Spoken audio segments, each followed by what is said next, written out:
In just about 5 minutes, this SpaceX Falcon 9 rocket is expected to lift off from our Space Coast. This is the latest launch attempt after technical issues on Sunday and poor weather conditions Monday and Tuesday prevented liftoff. News 13's Greg Pallone is standing by live at Cape Canaveral Air Force Station, and of course, we want to see what Storm Tracker 13 is showing over the Space Coast right now. Not a cloud in the sky here. Hey, well, Launch that, baby. Pretty clear. It's almost crystal clear across the area as we're having high pressure built in. Now, it has been a little breezy. The wind has been coming down throughout the day, but we still have wind in excess of 10 to 15 miles an hour out toward the shore. This is our Health First Cape Canaveral Hospital camera, and the sun is going to be setting here in about 15 minutes. We'll continue to go into tonight. Pretty clear. 59 degrees, the current temperature. The wind has been on the northeast at around 10, but we have noticed a little more than that, especially up toward Titusville. It's been up to 15 miles an hour or so. Inland, the wind has come down to about 5, maybe 10 miles an hour. So the wind continues to die overnight tonight. Our temperatures will fall too, down into the mid to low 40s. Tomorrow, we'll manage to warm up to near 70 degrees, but a cold front is coming. It's going to increase our wind and also cool us down significantly. I'll show you the cooler temperatures on the way in your forecast. All right, thanks, Mike. Let's take you right back out to Cape Canaveral Air Force Station and News 13's Greg Pallone. Greg, everything seems to be on track, but we've learned that this rocket will not be landing on an ocean barge, that floating landing pad, if you will, as was first planned. Yeah, Marla, ever since we started talking about it, it really sounds almost science fiction. But yes, SpaceX trying to land the first stage of their Falcon 9 rocket on a barge a couple hundred miles off the coast of Jacksonville. But unfortunately, the rough seas out there is going to prevent that from happening tonight. The rocket seas in excess of 30 feet high. They had to actually bring the drone ship back to port because of all the situation going on out there. They tout this drone ship being able to take all kinds of weather. Well, they didn't want to really risk any type of damage to the ship, but went ahead and brought it back in. So they're going to try a soft landing of this first stage. And unfortunately, SpaceX CEO Elon Musk and the team not confident that this first stage, once it does this soft landing on the ocean, is going to survive. They really are giving it less than a 1% chance of surviving the impact on the ocean, likely going to sink to the ocean floor. The goal of this entire drone ship that we've talked about is to test the reusability of these commercial rockets. You save money. You save millions of dollars if you're able to use these boosters several times for several different launch attempts. And eventually, we're talking about landing these boosters back on land. In fact, here at the Cape Canaveral Air Force Station, just announcing a partnership in the last couple of days to be able to land these boosters of the Falcon 9 rocket back on land. So hopefully that will be happening in the coming years. But this soft landing, not something that going to be ideal coming up here. Let's talk a little bit about this mission, though. The primary mission for SpaceX is launching the Discover satellite. This essentially a satellite that will go about 1 million miles into space, really deep space. That's 4 times as far away as the moon. And so what we're talking about here is this satellite providing space weather warnings to forecasters. Solar winds, they can cause some serious problems as they come from the sun, which is 93 million miles away. Even that far away, they can cause geomagnetic storms that can affect and disrupt power grids, telecommunication systems, and aircraft here on Earth. Now, this satellite will pretty much kind of be a buoy. They call it almost like a tsunami buoy out there in space, and it will be positioned between the sun and also the Earth. And trying to give forecasters a little bit of a heads up, anywhere from 15 minutes to about an hour or so warning once these solar winds are on their way, so they can prepare for that type of impact here on Earth, and that can drastically affect communications. Now, again, if this rocket is not able to launch today, we're talking not tomorrow, not even the next day. We're talking way down to February 20th for the next attempt in the late afternoon hours. That's because of what's called a moon blackout, meaning that if the satellite were traveling in deep space, the moon would be close enough to affect its trajectory, and there's just not enough fuel on board to make any course corrections around the pull of the moon. Now, again, this launch window instantaneous here at 6:03. So hopefully, as the team was told just a little while ago, everything is a go. The upper level winds, the winds down here, everything looking good. So I'm going to step aside right now as we're looking now at a live from the Cape Canaveral Air Force Station, the launch of a Falcon 9 rocket here on the Space Coast.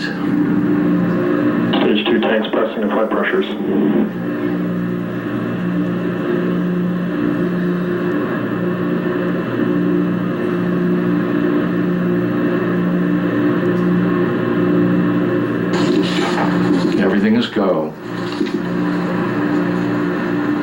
The water deluge system is activated.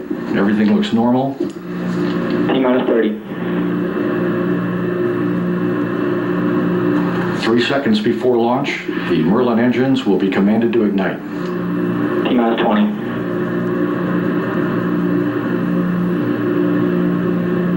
T-minus 15. T-minus 10, 9, 8, 7, 6, 5, 4, 3, 2, 1, 0. And liftoff. The Falcon takes flight, propelling the Deep Space Climate Observatory on a 1,000,000-mile journey to protect our planet Earth. Well, let's go outside with the WDAN studio audience and see what we see. Beautiful asset. See it yet? Yeah, I'm so glad I called. No, not yet, but it's coming up and over up here. There it is. Underneath the tree.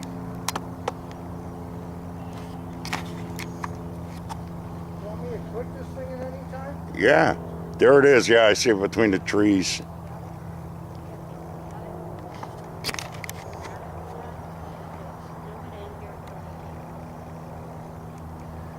Shaking. Somebody's shaking.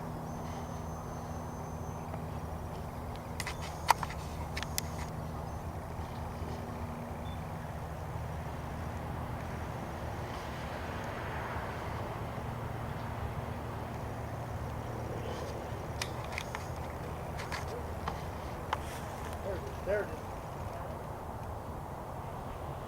Click, but I don't know if I really got it. Doing the best I can. There's the trail.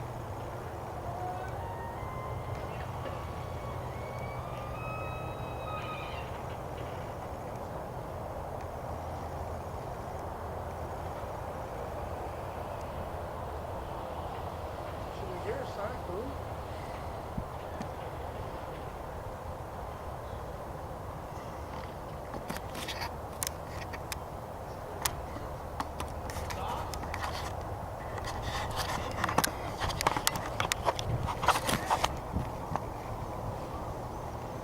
Look how it went through that haze with no trail, and now there's a trail again. What the hell is that? Dirty air? Is that dirty air? What the hell is that? There it is.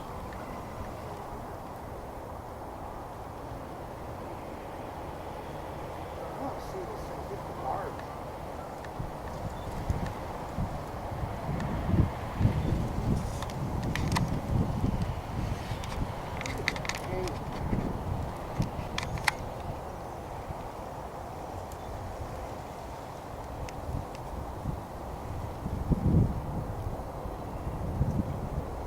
See, looked like it dropped one stage and it's picking up the other. Look at that smoke track. There you can see one, you can see the stage separating right there. Right there, I just saw it. I just saw it. Yeah. You're starting to hear the sound a little too now. Hear it? Yep.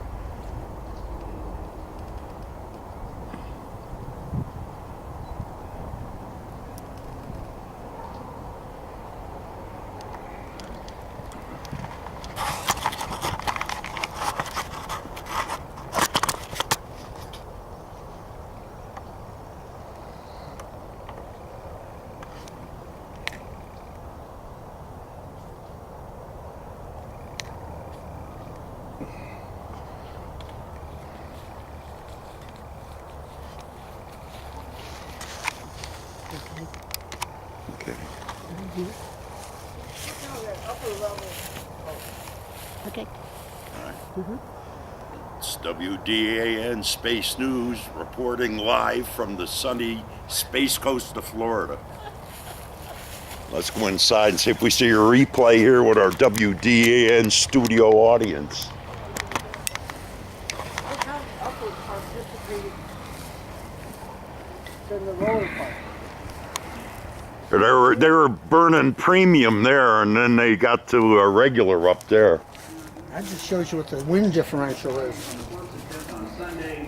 It was pushed back to Tuesday. We had a scrub last night because of the upper level winds. It is chilly out here on the Space Coast. We've got some winds down here on the surface where we are, but everything was green. The countdown was flawless, and no technical problems that were seen by the launch team as well. So now what we're seeing right now is just a beautiful shadow being cast by the plume of the Falcon 9 rocket that was headed out up to orbit, and then to deploy this satellite, and then on its way to head about 100 days or so before it gets in its position. It's kind of an L1 position, they call it, 1,000,000 miles away. And just if you want to do the math, that's 4 times further from Earth than the moon is. The moon roughly some 250,000 miles away. So this a very important mission underway right now, and everything seemed to go very well. Lots of folks out here on the Space Coast to see it. Do we have the replay available, folks? This is something that a lot of people want to see, and hopefully you went outside if you're out here on the Space Coast, or Hell yeah. in Volusia County along the beaches, or wherever you might be a little bit. There's all north or 10 south. steps out my But front in case lawn, you why did not? See it. We want to show you once again, as is tradition right here on News 13, a replay of the Falcon 9 rocket launching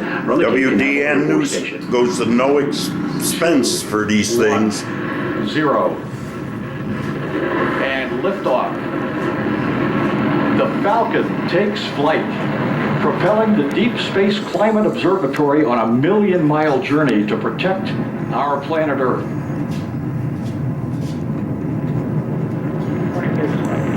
GC Earth and move to section 10.65. So there you have it, a replay of the Falcon 9 rocket bouncing off the pad here along the Space Coast. Hopefully you saw it. If you didn't, of course, we'll have that replay for you all evening long right here on News 13. So Marla, you know, we talk about it many times that sometimes we have delays, sometimes we have scrubs, sometimes there are issues that pop up with these launches, but I know that you admit, and I do as well, that it's always worth the wait.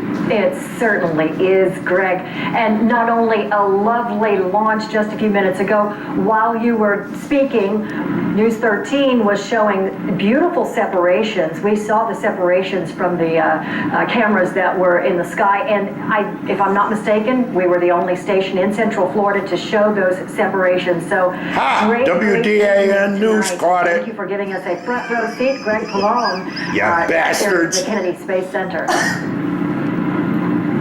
And for another look at tonight's Falcon 9 Is rocket launch, all you have WDAN to do is Space just go to News signing off. 13.com.